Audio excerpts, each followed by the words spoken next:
And just a little bit about me. I think, like most of you, I am an organist and choir director and not a professional composer. In fact, I never really thought of myself as a composer at all um, for most of my life until my 40s. And I just started. I did the process of the artist way back about 20 years ago. I'm sure most of you have heard of that, and that's when I started composing. And I've done more at sometimes, less at others. You know, as a church musician, we're very busy, but I've learned a lot over the years, and it's been really rewarding. I'm kind of a theory nerd, actually, which I think helps. I got an undergraduate degree in theory, and my high school theory teacher, Mrs. Gilmore, pounded voice leading rules into me, and so that's helped, I think, a lot as I've tried to work on these hymn arrangements over the years. But it's very rewarding, and so I'm trying. What I want to do is to teach you some of the things I've learned from doing these hymn arrangements, and also just to encourage you to do it. So, just what we're going to cover today is just a little bit of talking in general about various harmonizations. That's something that in a minute we can talk about it. I know that everybody has, well, some people have stronger views than others on this kind of thing. But we can talk about that. I have some pretty cool lists of published collections that I worked on for our chapter about a year ago. It's a listing of books of harmonizations and an index of tunes. I'll show you that next. And then most of the time we'll spend talking about composing hymn arrangements. And I've kind of artificially divided it into looking at the bass line, looking at harmony, looking at rhythm, and then looking at descants. And I'll show you some examples of all that stuff and putting it together. But I also want to talk about the creative process, which I think is maybe one of the most important things I've learned over the years, because it's not what I thought it was when I started. So getting into various harmonizations. And the things we're going to talk about now are things that you will be thinking about. I guess you think about it when you're trying to choose one, but also when you're about to compose one. If you're composing, you think about all these things. So what's the point? And this is just sort of the inspirational part of it. I mean, I think we all know, probably when we were young, we heard these thrilling organ accompaniments, and we wanted to do that. It's one of the reasons we became organists. So to energize the singing of the congregation and variety, there's so much life and spirit that happens when the organ's, wailing away. There's a sense of grandeur and transcendence. It's very, very exciting.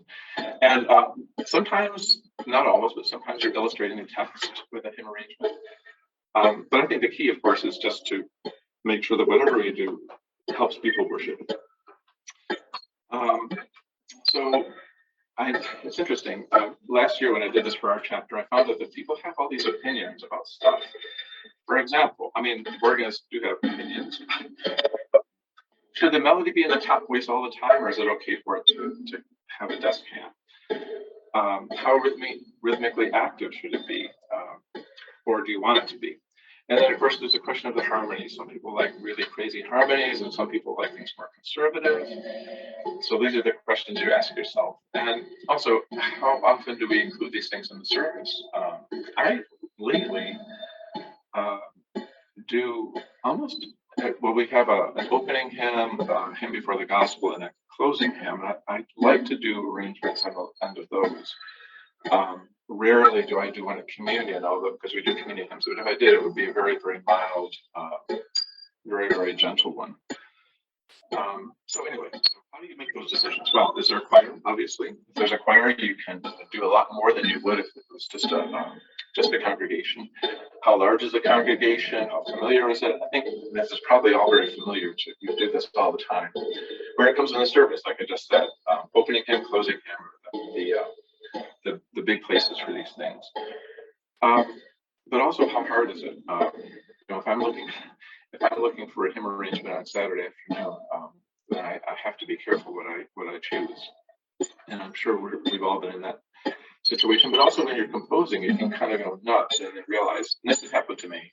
I've composed something during the week. I've got to get it done, got to get it done. Well, I get it done maybe on Saturday, and then I can't play it for Sunday because it's too hard. So you have to think about that kind of stuff when you're choosing or composing things. And I'll open up for comments in just a sec, but let me show you some of these things we have here. Last year, Charlene helped with us. We kind of gathered all our books, and I made a database of stuff, made a database of books and a database of hymn tunes. And I'm going to try to share this with you now if I can. So it's just a technical thing for me to do. I am going to share this. Did that work? Do you see collections of hymn tunes? Do you see? Yes? Somebody say yes. I just want to, because this is, yeah, we can see. Oh, great. Okay, good. So this is the listing of the books. These are published books. And it's just, I'm going to scroll down here. So we got as many as we could. I looked online, and so this is just sort of a reference. Vernon, can I just pause you a second?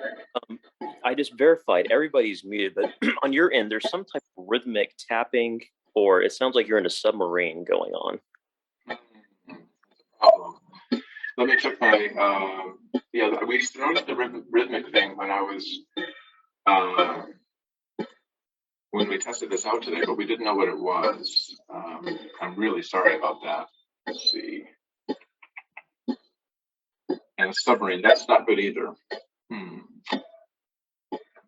This is a problem. Can you understand my voice? It's very distracting to where it almost overpowers you just barely. Okay. I wonder, okay, I have an idea. I'm going to just hold on, this is a little bit of a time out here. I'm going to finish this little bit of it, and then I'm going to try something else in terms of connecting to this. So hold on. Sure.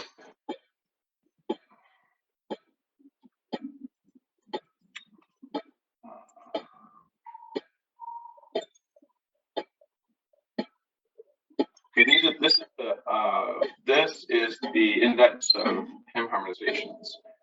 And basically, the hymns are listed, the tunes are listed alphabetically, and all the books that have that hymn are listed. And you can search this. So if I press Control F and say search for Hifragal, for example, then it goes to that hymn, and you can see which books have that hymn. So that's kind of cool, and I want to make both of these things available to you when we figure out how to do that. Okay, so those are the collections of hymn tunes. This, for your reference, when we did this, these are the books that were popular. At least our members like these books. My personal favorite one is the Noel Rothsorn one, the 200 Last Verses. He's got the perfect blend of, they're interesting, they're not too difficult, they're just always playable and really good. And I actually don't know a lot of these other books, but this list is for your reference. I just wanted to talk real briefly. Over time, I started making a file for my hymn arrangements and also for the hymns out of the books, because there were two reasons. On Sunday morning, I had so many books. It was such a mess. I finally copied these things and put them into the leaf binder. So, but in order to store that, I made a file that had for each tune. And so it's a pretty big file, but it's very, very, very helpful. It's a little bit of pain. It takes time, but it's worth it on Sunday mornings. So that was just a thought of that. Any comments on hymns, hymn arrangements? I kind of doubt it, but we can. All right, let's talk about composing. So why do we do it? We've got all these books. We don't need to compose. We could improvise. If you can improvise, great. That's one reason I compose and I get the books is because I don't improvise.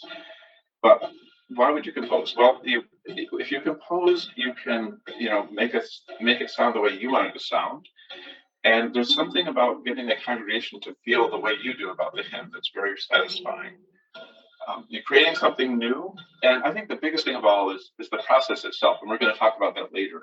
The creative process is a wonderful thing, and there's nothing else quite like it. It's frustrating at times, but that's one reason and why we do it. So what do you need? You need manuscript paper. I use a PDF that I created. It's exactly the size I like. I can send it to any of you if you want it. I'm sure there's a million things online. Score writing programs. I'm sure we've all got our favorites. I'm a Sibelius guy, but that really helps make the thing legible at the end. You probably could use an understanding of harmony, like which chords go with melody notes. And I'm sorry if I'm telling you this is like so obvious, but the tonic can go with the root chord, 1 chord, or the 6th chord, or the 4 chord, or the 2/7 chord.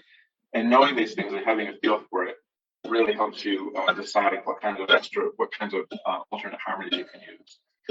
Knowing the chord progressions also helps, and each chord has the inversions all have a different emotional impact, and having a feel for that helps too. I talked about Mrs. Gilmore. She taught me how to do voice leading, and that really helps when you're trying to if you're doing hymns that instead of block chords, if you're using voices, it helps to know the voice leading rules. And of course, counterpoint is a nice thing too. I'm kind of a counterpoint guy, so my arrangements tend to have a little bit more motion than a lot of others, but that's just me. So those things help. Now, here's what we're going to do. We're going to look at let's see. I am going to stop the share for 1 second, and I'm going to start it up again. Okay.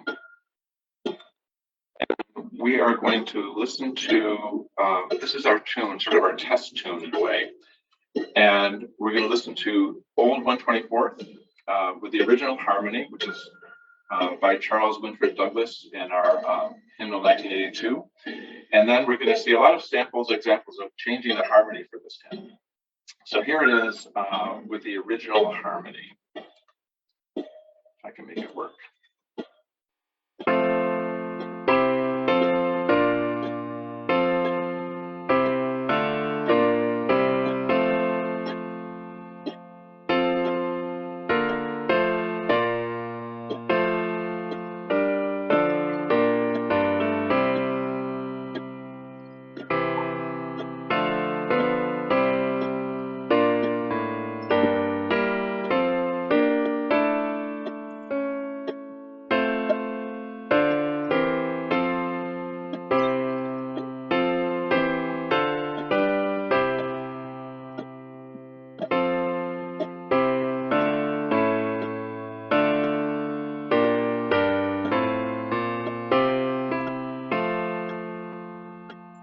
So here's what my plan is.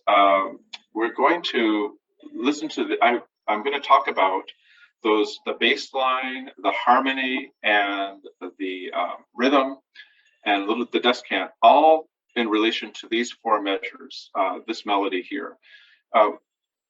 None of these examples would necessarily be how you would do these 4, but I'm just going to try to show you how many ways this can be done. So you'll notice here, all these chords are root chords. Root, that's 5, 1, 4, 1, 5, 6, 4, 5, 1. Listen to it one more time.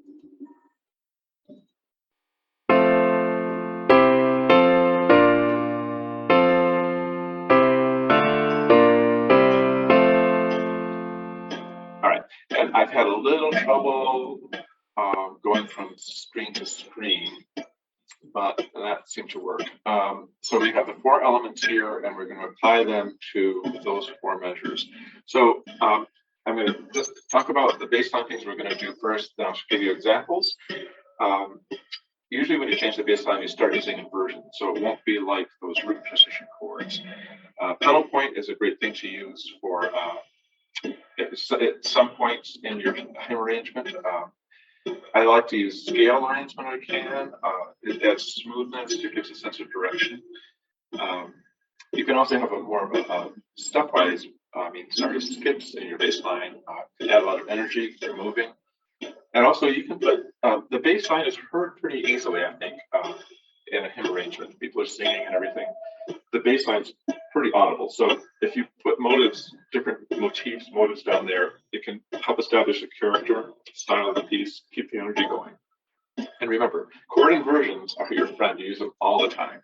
So this doesn't work very well. This is a piano. So just imagine that lower note. But this is, you can start out your hymn arrangement with a pedal point. That's done. And you can always go to the pedal point if you're stuck. And here's it.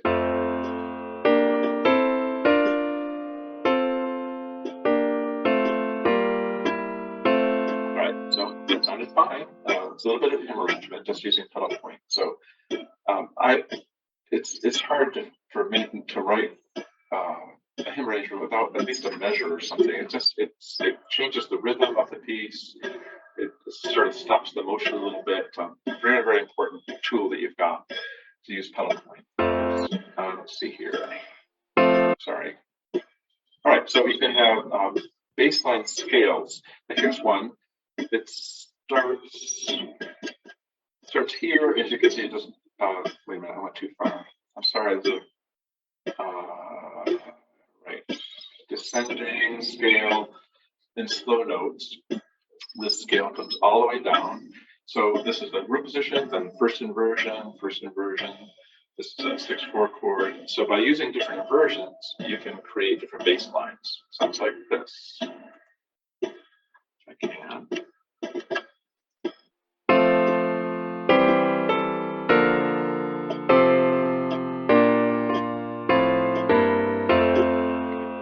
Passing 6/4 chord right there at the end. All right, let's see if I can do this. Now we're going to have the scale go up. And here, this is something we're going to talk about a little bit later, but you can put deceptive cadences in. So this should go, this is the end of the phrase, and normally it would go to a 1 chord. But if you, especially at the end of phrases, you can go to something other than 1, and it keeps the energy going, and it helps you just alter the harmony. So this is what this rising scale sounds like.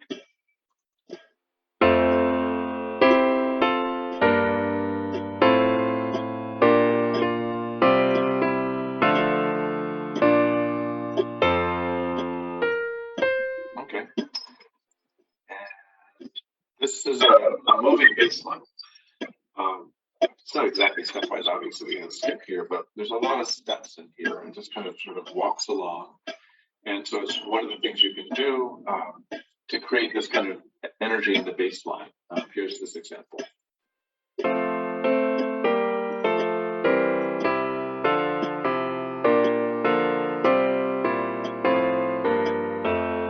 It's pleasant. It's a nice sort of change from the slow chords of the original. Let's see. Now, I did this one where it's just the opposite. It just jumps all over the place. So listen to this one.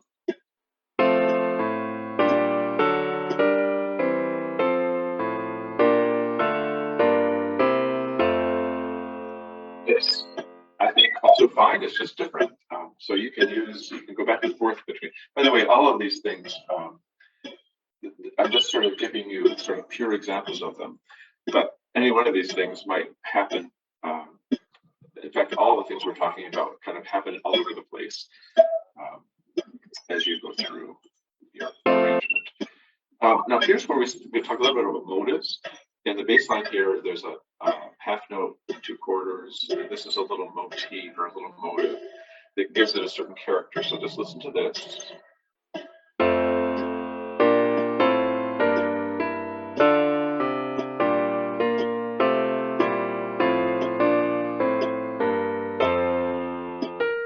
So it begins to have a little bit of a character, almost of a composition, because it's not just chord to chord, but it has there's a sort of a counter melody in there that has its own character. Let's see. It's the same idea. This is obviously a bump but a dump kind of motif, and it sounds like this.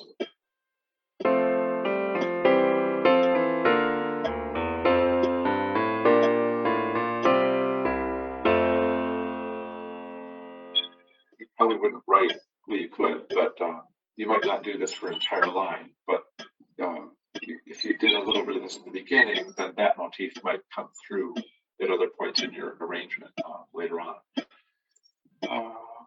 Okay, so let's review. We talked about pedal point. We did some scale lines. We had some moving bass lines.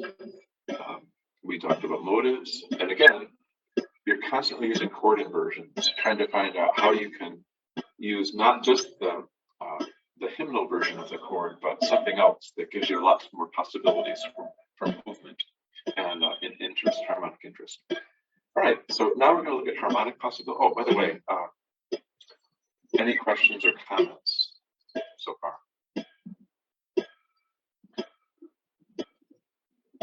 All right.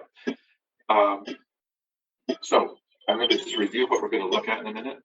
The bass line, as I just talked about, when you change the harmony, you almost always have to change the bass line somehow. And quite often you have a harmony that you want somewhere, or you want to get to a certain harmony, and so you have to figure out how do you get from where you are to that place. We're going to talk about how you use secondary dominants. That's the 5 of 6, for example, the 5 of 2 dominant of various scale degrees in the scale. And then this is a phrase this is my term, appoggiatura chords. I'll explain what it is, but it's like a harmonic appoggiatura. I kind of learned that actually from Rothstorn. He does that a lot in his arrangements. You can have chromatic harmonies. We talked about deceptive cadences. Sometimes you can do something in the relative minor if you want to. And you can always use chord inversions. So let's look at this. Secondary dominants. Here's our melody. And one of the things you can look for when you're doing an arrangement is where are the half steps going up? Because here, this was done, I think, with a 1, 4, probably, F to B flat. But you can also harmonize it with a D, 5 of the 6. That's actually 2 chords, so 5 of 2. And here is the 5 of 6. So I'm just going to play this. Pretty obvious what it sounds like, but these are things you look for when you're starting out.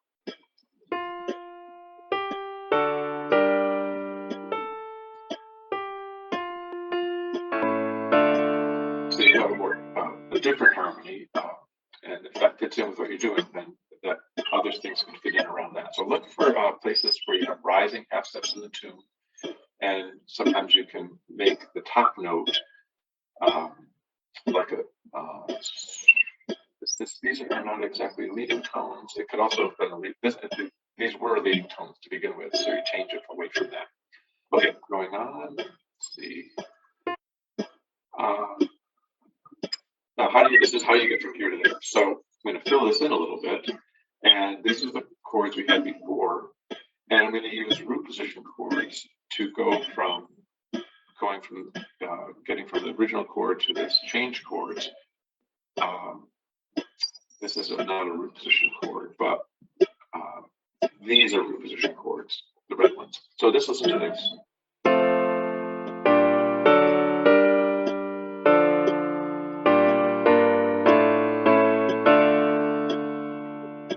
Okay, I see these are the root position, root, root, root, root. And it's fine, it sounds great. But if you wanted to change these chords into different inversions, you can change the whole feeling, the whole sense of it. So that's the next one, where I did inversions in the altered chords. That's 6/4 chord. This is a first inversion, 7th chord here. So it sounds like this.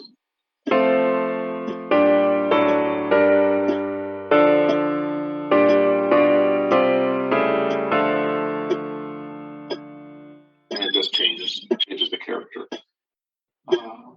Let's see here. All right. So if you have descending steps in the tune, then sometimes they can become a 7th of a seventh chord and resound down. Okay, so it's another thing you can kind of look for in the tune. So I just made this. I made this half note into 2 quarters, so you can see that the second quarter, that's a seventh. The B flat's a seventh of the dominant, and here is the seventh chord of the B. So we have diminished. This is for the seventh. I just have a whole bunch of them. Here's one down here. So just notice how it sounds when you change an ascending note into a seventh.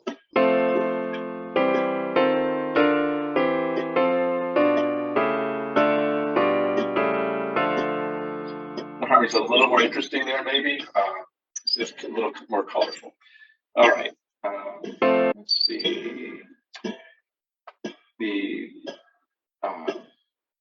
The fifth in the chord, when it goes down, you can have an alternate harmony. That's all I'm saying here. So this is a 5 of 2, and we have a whole step going down. Okay, so it sounds like this.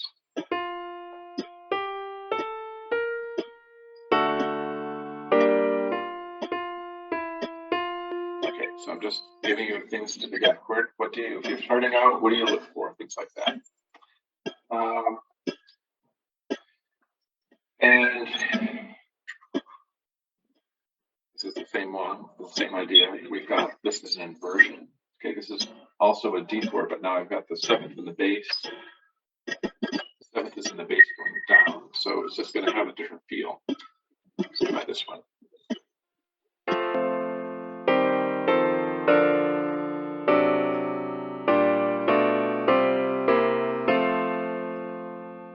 Okay, so we're combining like a descending bass line with using that secondary dominant with the whole step going down. This would be a part of your third chord. I like these things a lot. This is when the bass is sort of gets in there, nice and solid bass note, but there's a whole chord that has to resolve over it. And so I was able to find 3 places to put them in just these 4 measures. So this is what it sounds like.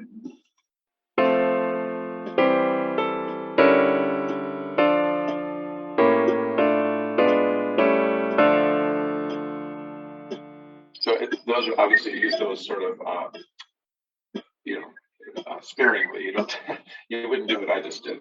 But in a climactic place or some important note, you can put those in. They sound great. Okay, chromatic harmony. These are harmonies that, well, I have a descending line here. I was actually able to get almost a total chromatic scale. I couldn't believe it, but so you can just add these chromatic harmonies in. They just pass along from one to the other. Sounds like this.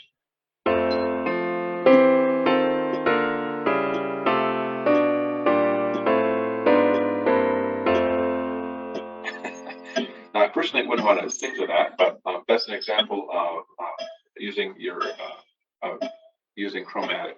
You might just put 1 or 2 of those in during an arrangement, but it's always possible to just put those chromatic notes in. Deceptive cadence, we talked about that already. In fact, this is the same. I think this might be the same example. So I'm not going to play it again. Actually, this is the one that goes. Well, okay, I'm playing. It just goes up, and here's the deceptive cadence right here at the end of the phrase.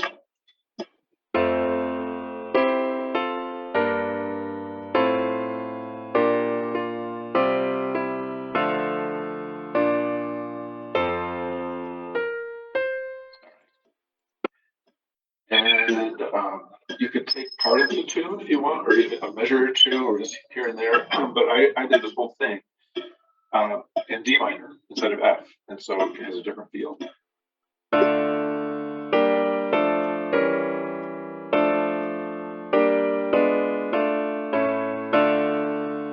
Relative minor is also a possibility for you. So that's what I'm going to review.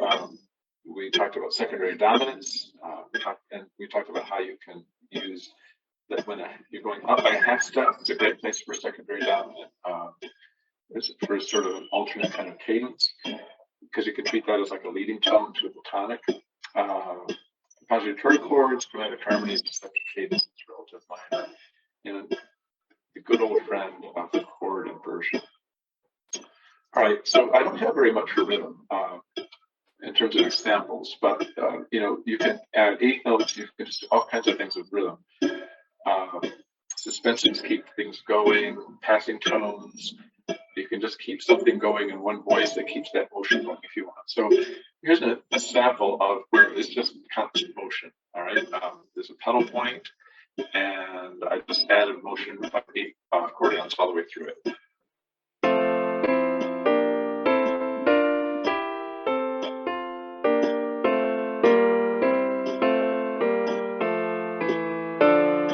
And so on.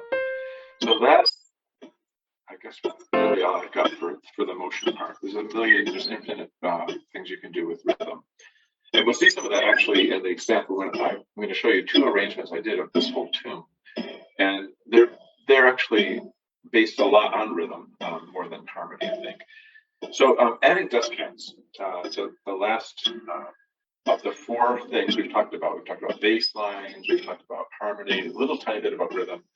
And it's hard to add a voice to the above everything. It's harder because now you've got 3 things to think about. You've got the bass, obviously you have the harmony, but you have the melody in there that you can't change that, and then the descant on top. So you've kind of got a trio going.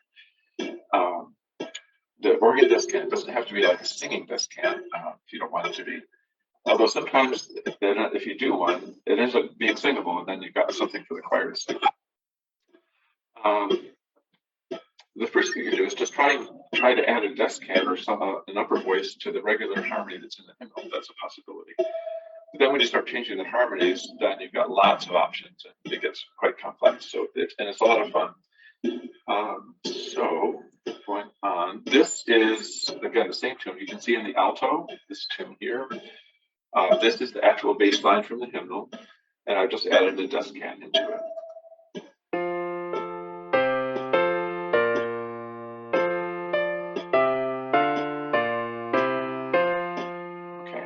Now that's the trio part that I was talking about a minute ago.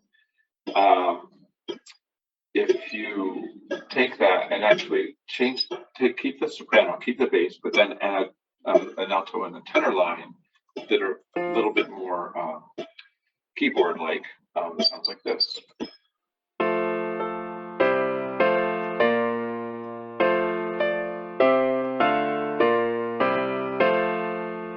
And that's you don't have to have the melody in your arrangement. I mean, the melody can jump from the soprano to the tenor all over the place, as long as the note's in there somewhere. They don't care. They don't need to hear it. It's in their voice.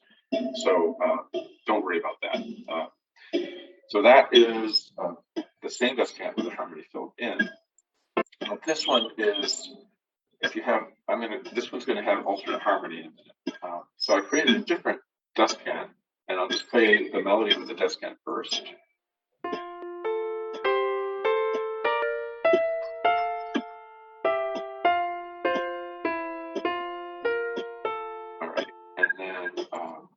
I added harmony to it with this bass line.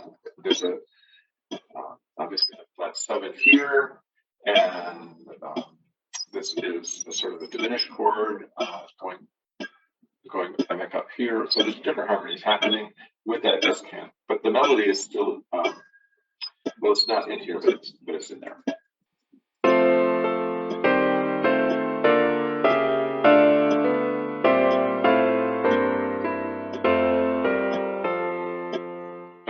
That's actually not bad. I might continue that. It's kind of nice. Let's see, here we go. So now we want to put these things together. Those are all these sort of artificially separated out things that you can look for, but when you're composing, you're sort of thinking of all of them at once. And this is the same list of stuff we talked about before, basically. And if you're just looking for a very exciting hymn arrangement, something thrilling, then that's sort of set. You just make it as thrilling as you can. But there's lots of different ways to do these. Sometimes it's a hymn that's a little quieter, a little bit more introspective.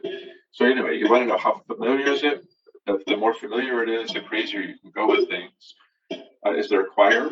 That also is important. What does your congregation like? Maybe you don't know. Maybe until they hear it, they don't know what they like. But I always want to make sure I want to give the congregation something that they will enjoy. I don't want to like surprise them or shock them very much. It's not my thing.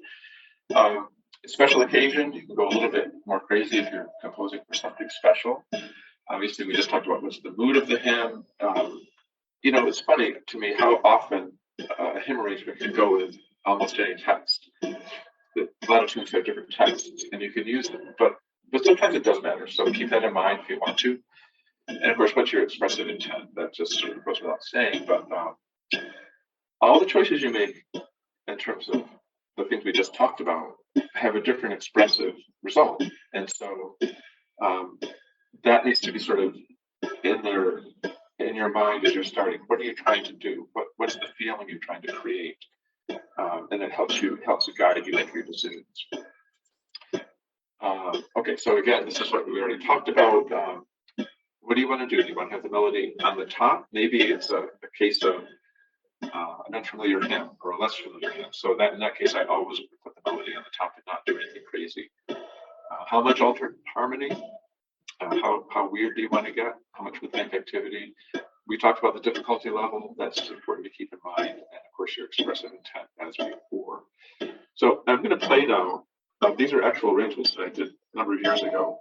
But the context was it was evensong, and there was a good choir, and it was Lent, so I wanted this first version was for the first verse, the choir singing in unison. So since it's the first verse, it was going to be. I didn't want it to be too crazy, obviously.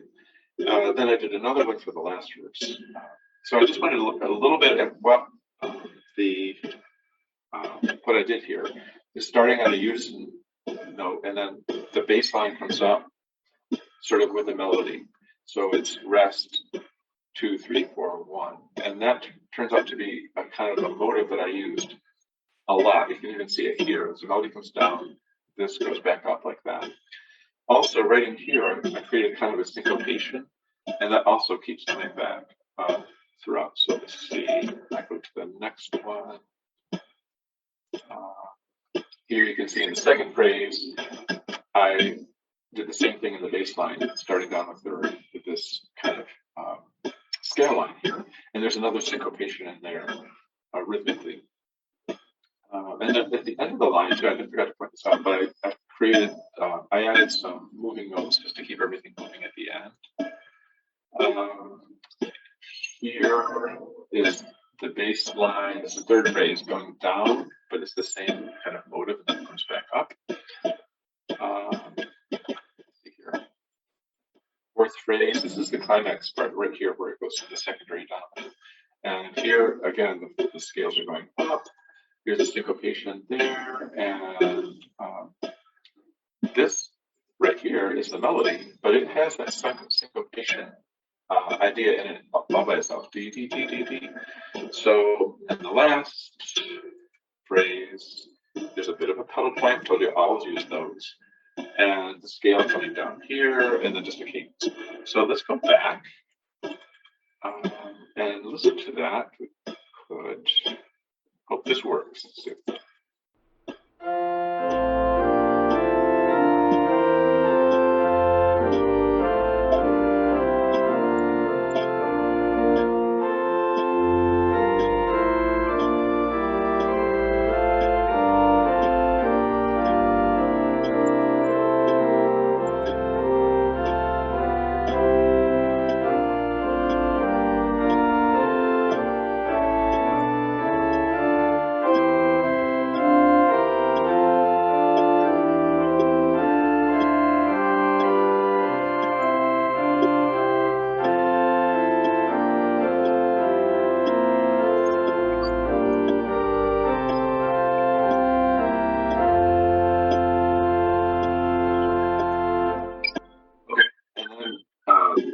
For this last verse, I started with a melody, but then I did the syncopation thing again, which comes in here and here, and I just had the soprano just keep going up. So it's again, there's no varied harmonies in here, but there's a lot. There's a descant, and there's just a lot of motion going on. here, you can't see it, but this is actually A becomes a seventh over this B flat here. Back into this, so we're back up here. There's a bit of tension here as this.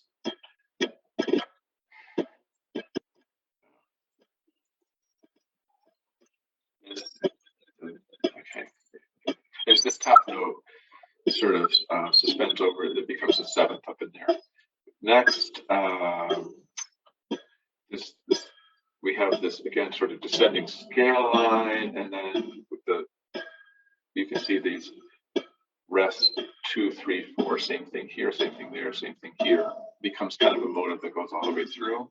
A little bit of a rest of the motion in here, and then it starts to build in here. I think as we have this goes into contrary motion, and then the pedal goes pretty high up, and it goes up to this high F, and we have a syncopation here. And here's the classic case of the melody goes C, B, C, and that would normally be G to C, a G chord, 5 to C, or the 5 of 5, C is the dominant.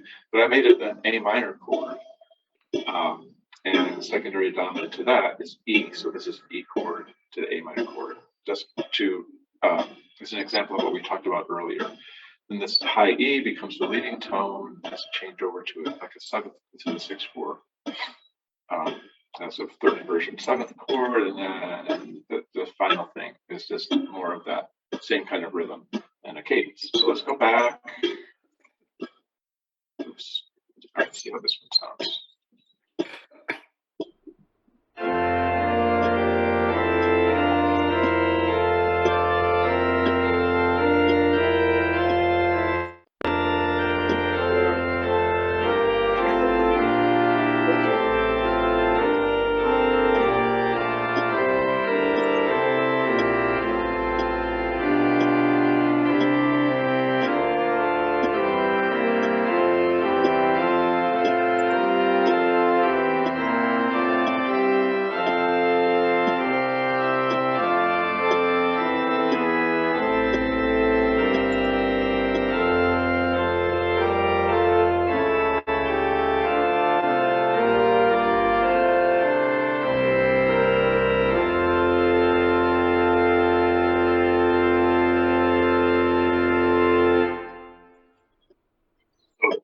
It's like, it's not exactly, those examples I gave you earlier were just sort of, you can see that I didn't use those exactly. Those were just examples. When you're starting to compose something, you want to kind of put it all together and come up with something that's more of that has a certain character that's not just like an exercise. I tried to do that with this one. So let's see. The last part of this whole thing is the creative process, and I think maybe the most important thing. The technical part we can all learn, but the most interesting thing about this. Okay, so basically, I was just talking about getting started. When you're sitting down, you want to write an arrangement.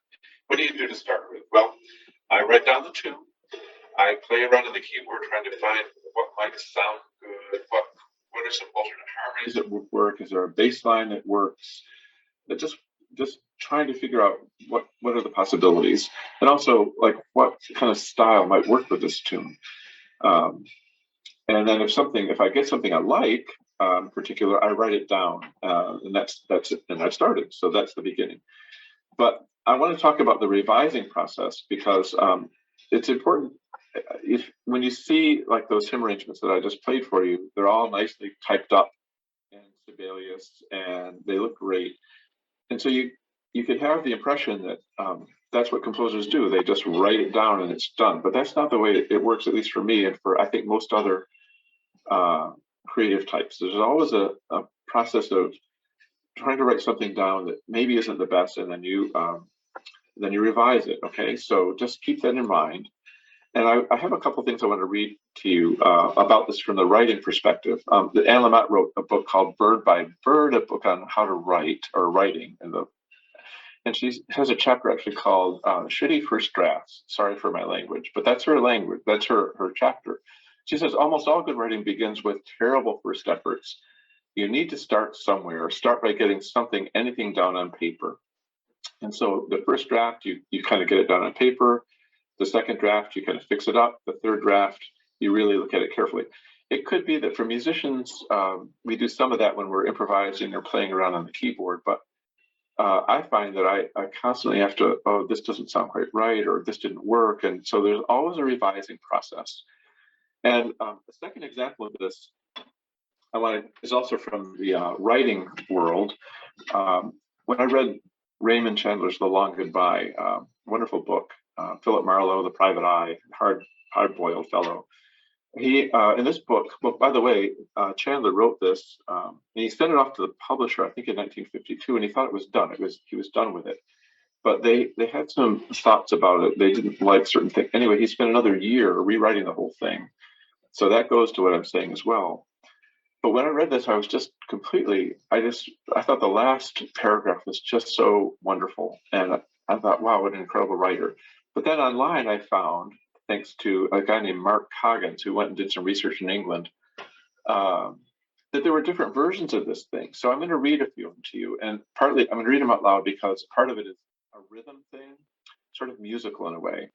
So basically, the story is that he's got this friend, and he's sort of been betrayed by the friend, and the friend leaves. He turned quickly and walked out. I watched the door close. I listened to his steps going along the hall. They died. Then I just listened. Slow curtain. Okay, so he's trying for an effect there. The guy is leaving, and so on and so forth. Second version. He turned away quickly and went out. I watched the door close and listened to his steps going away. After a while, I couldn't hear them, but I kept on listening. Don't ask me why. I couldn't tell you. Okay, it's a little different because it's a slightly different feel to it. Here's the third version. He turned and went out. I watched the door close and listened to his steps going away. Then I couldn't hear them, but I kept on listening anyway, as if he might come back to talk me out of it, as if I hoped he would, but he didn't. Okay, now, it gets a little bit more evocative that time, but this is the published version here. He turned and walked across the floor and out. I watched the door closed. I listened to his steps going away down the imitation marble corridor. After a while, they got faint, then they got silent. I kept on listening anyway. What for? Did I want him to stop suddenly and turn and come back and talk me out of the way I felt? Well, he didn't. That was the last I saw of him. And I never saw any of them again except the cops. No way has yet been invented to say goodbye to them. And it's a totally different thing. And here's this wonderful writer, and you read this in a published book, and you think, my goodness, he must, writing comes so easily to him. But it didn't. He had to struggle with that. And so I'm putting that in as an example of the process so that if you're wondering, gosh, I'm not sure I can do this. Well, yes, you can, but you sometimes have to keep working at it and working at it and working at it. But yeah, I just have a couple examples. The editing process and what that is. My first one is okay, wait, here I have to do this. Hold on. Technical. Okay. This is something I did in 1981. Oh boy, I didn't mean to do that. All right. Can you see this cursor, I guess? Yes.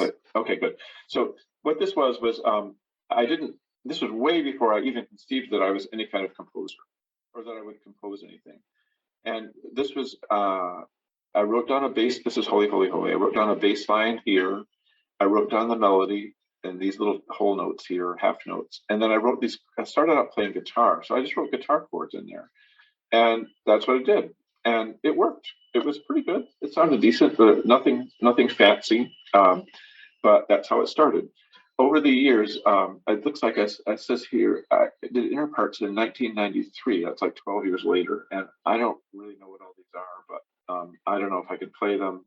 I don't even know what it is. But that was the second part. It looks like I added a trumpet descant in here in 2000. But it was just something simple, and but it was a hymn arrangement. So I'm just trying to tell you that it doesn't always start out as let's see if I can do this. I wonder if this will work. This is the final version here. Can you see that? Is that Yes. coming through? Okay, good. So I'm going to actually, we did this a couple weeks ago. So I'm going to play it. We came through our live stream. See.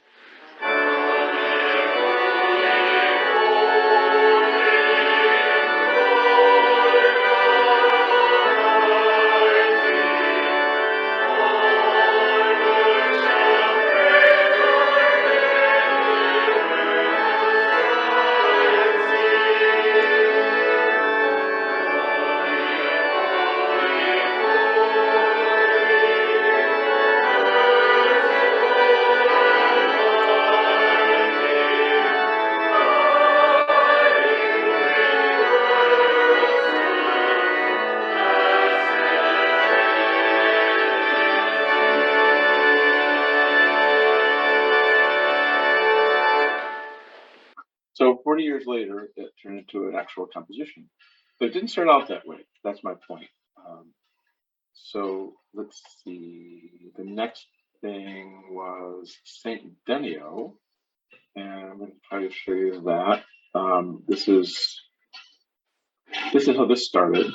I was in a hurry, and so these are just basic. I just wrote chords, and the bass line I think I kind of kept. But these are just basically simple triads. And here there's a pedal point, of course. And here I have like simple chords: G, D, G, G, B minor, G, D, and the melody's on the top all the way through. Okay, so that was just, and it sounded pretty good. And it was an arrangement. But then, and that was in 2007. Looks like in 3 years later, I thought, well, what if I fill in these notes? It's basically the same idea, which is just these block chords. But I filled them in with eighth notes.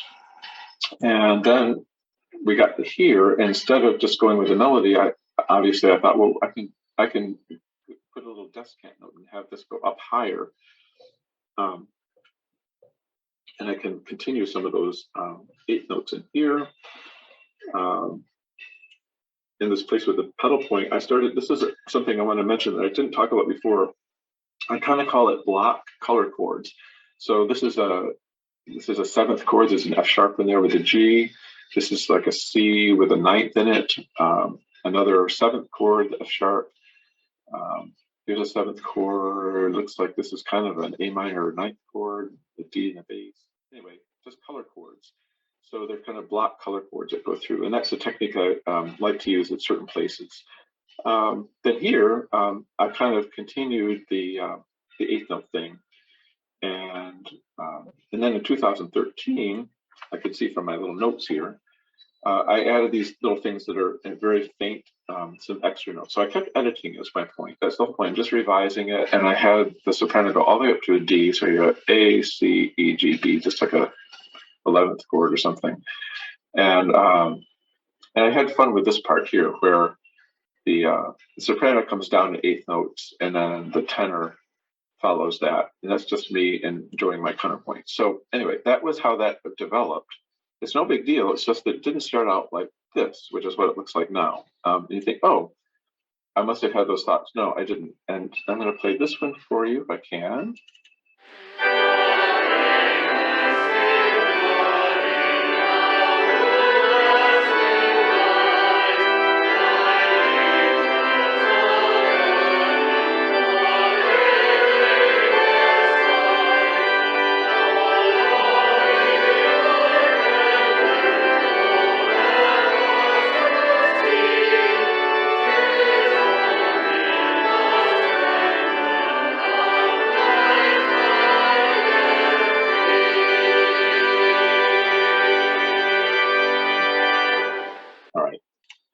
Is I revise until it doesn't bug me. I find that sometimes things bug me, and I just have to go back to it stops bugging me. I guess it's sort of finished. There's one other thing, you get stuck a lot. I get stuck all the time. I get maybe a measure or two, and I just can't go any farther for that day or whatever. So you could take a break. Just come back later that day. and sometimes my breaks take years. So I have an example of that. In fact, it's something I just finished last month. I haven't been composing that much lately, but I finished the tune Michael, the Herbert Howells tune. And I'm going to show it to you. Okay, this is Michael. So I'm showing you this because it just shows what happens when I get stuck. So I started this in obviously 2009, 13 years ago. So I like these first few measures, and but I couldn't get any farther. I just didn't know what to do. And every year I take it out and I get stuck, and I wouldn't be able to do anything. Then I had a huge breakthrough, and in 2009, looks like in 2018, 9 years later, I figured out this bass line. And so I put these inner voices weren't there, just these two measures. But that's as far as I got, and I was stuck again. But for some reason, I don't know what it was, last month, I was able to put in some harmony for these. And then I didn't, but then I got stuck there. So, but then I created these measures here, but I decided I didn't like this constant downward motion. So I changed these into half notes, just to give it a different rhythm. And then, but you can see here, I kept putting dates in. I would get stuck after every couple measures. And then finally I finished it on the 31st. I still haven't played it on the organ. I don't know whether it's going to sound good on the organ, but the whole point of showing you this is that you get stuck all the time. It's okay. Just keep going, just keep trying. And if it takes you, was it that 15 years, 13 years, just keep at it. And eventually, hopefully, you'll be able to do it. And my last point is about crazy ideas. Sometimes you have a crazy idea, and the thing is, you can do a crazy idea because it's yours. So this is Russia, and you can see maybe here that well, maybe you can't, but I started trying to write an arrangement with Russia at the same time that I was working on the Bach D major, and it hit me all of a sudden. Wait a minute, these go together. But that's crazy, though. Who would do this in a hymn arrangement to play a D major scale, the beginning? Well, but I did it anyway, and I really like it. By the way, I use altos starting with the left toe, and it's quite reliable, so I don't worry about it too much. But the trouble is, if you start out with a great big scale, then you got to keep something going. So the whole piece is kind of energetic like that. You can see I have these da-da-dum that keep coming back. There's more of them here. And there's this middle section where there's some kind of counterpoint going on, and this is the climax. And notice it's the first inversion chord.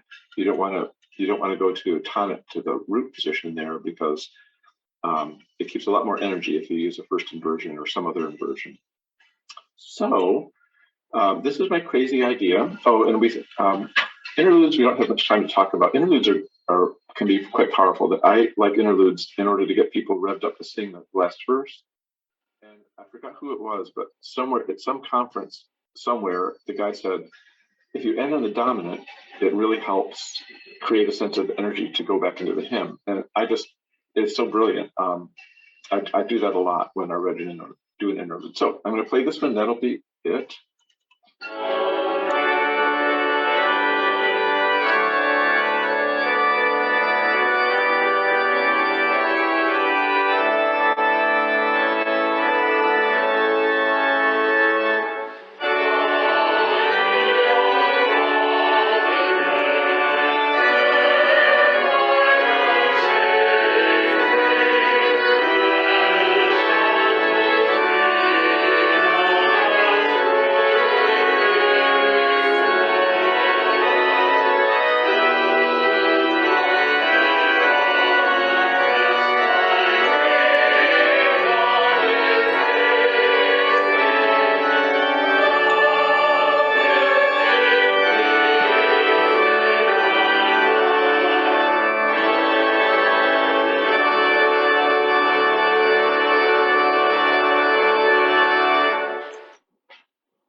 So this is my last slide, and just to remind you, you can write what you want to hear. You can write what your congregation, what you want them to feel. if you start this, one thing you'll notice when you look in the composing books, everybody does this differently. Every single person has their own style, but you can't. It just happens. So whatever you do will be your own thing, and it'll be really cool because it'll be something completely new. And if you like solving puzzles, there's always a puzzle solving kind of thing. But I learned early on that it's very disconcerting because there's no answer key. You can't look it up anywhere when you're doing something that's your own. And it's sort of like not being able to see the instant replay when you go to a live sporting thing, and it's like, wait a minute, where's the instant replay? And it's sort of like that with this. There's just no answer key. You have to keep working until you figure it out. But this is, I think, the most important thing for me is the process is that's where it all is. That's just the joy of the whole thing is the process of the creativity. And so I really encourage you to do it if you can. So thank you very much. How often do you experiment with non-functional harmonies within the harmonization stuff? Meaning like, like going to using a D flat chord on F, if the key is F or something like that. Yeah, stuff that's really non-diatonic and non-secondary dominance type. That's not really my thing. I sometimes do it just for fun when I'm sitting around, improvising by myself, but it's not my thing. I mean, I don't know why exactly. I think for me, every chord has to have a certain expressive thing. It has to be expressive. I don't want it to just be, say, surprising. So for me, it's all about what's the purpose of it. So those types of chords could be distracting to me, maybe. That's just me. And it's what I would want to hear. Again, I do what I want to hear. And so, How common is it to for people in the group to use the words, the text of the hymn, to try to express in your accompaniment? As an example, my pastor really is encouraging me to do this. If there's like to do some kind of a moving figure, if it's talking about streams of water while you're playing the melody in say the left hand, or really crashing harmonies if it's talking about sin, or is that commonplace? Oh, I do that all the time. Yeah, it gets ridiculously fun to a certain extent, especially things that talk about the sting of death or something. You put like a 2-1 suspension or something really, really crunchy in there. I try to find excuses to kind of pull that stuff out. It sounds like, Michael, that you're able to improvise those things. 50-50. If it's more involved, I'll put it. I'm a finale user, so I'll go put it into finale. And other times, if it's Saturday evening, and I'm like, it would sound cool if I did, and then I'll just kind of. And so a lot of times, the more used hymns in my hymn will have harmonic analyses or notes written in. Yes. Or I do. So when I play a hymn, pretty continuously, I'll say, hey, when I go here, this is where I like to do a secondary dominant. Like there's in Hifriddle, when we get to the reprise of the A, I oftentimes will reharmonize it in D minor just to, it's such a long hymn. And I think there's one hymn that it's 5 stanzas. Love Divine, I think, is 3, and then the other text is 5. So I'm like, well, I just want to hear something else after a certain point. And so I just do the second return of the initial idea in the in D minor as opposed to F. I think that was one I almost used because I do that too, and I have this arrangement of that where you're talking about basically the second phrase, the second full phrase. Yeah. So it's basically like A, B, and then C. So the repeat of the A section. Exactly, and I started that out with a D minor as well. Same idea. So do I. Just for the information. So Charlene, are you needing to compose some things to do that? Well, no, I am, but now I even have more ideas from this workshop. So Oh, good. That's great. He's asking, your minister is asking a lot, I think, to go into that kind of detail about the hymns. Well, he has me listening to this service of a friend of his from Long Island, and he does it every week, but he does have a repertoire that he kind of reuses on certain words or phrases. So. Oh, okay. Wow.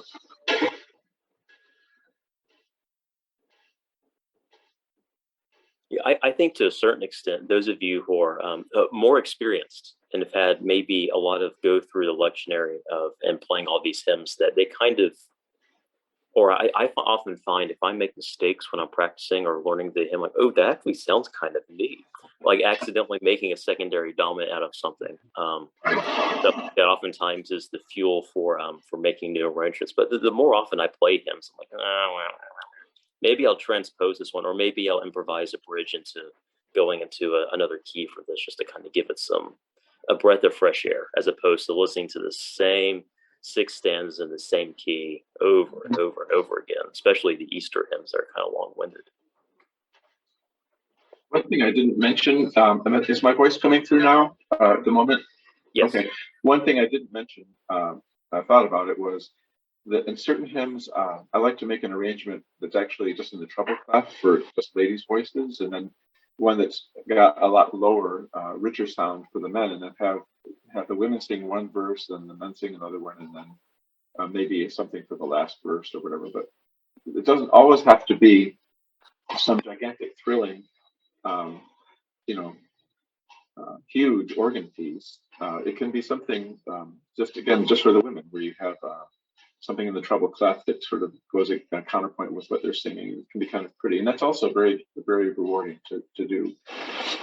Hey, Vernon, I just wanted to thank you for doing this workshop. I found it very affirming, and I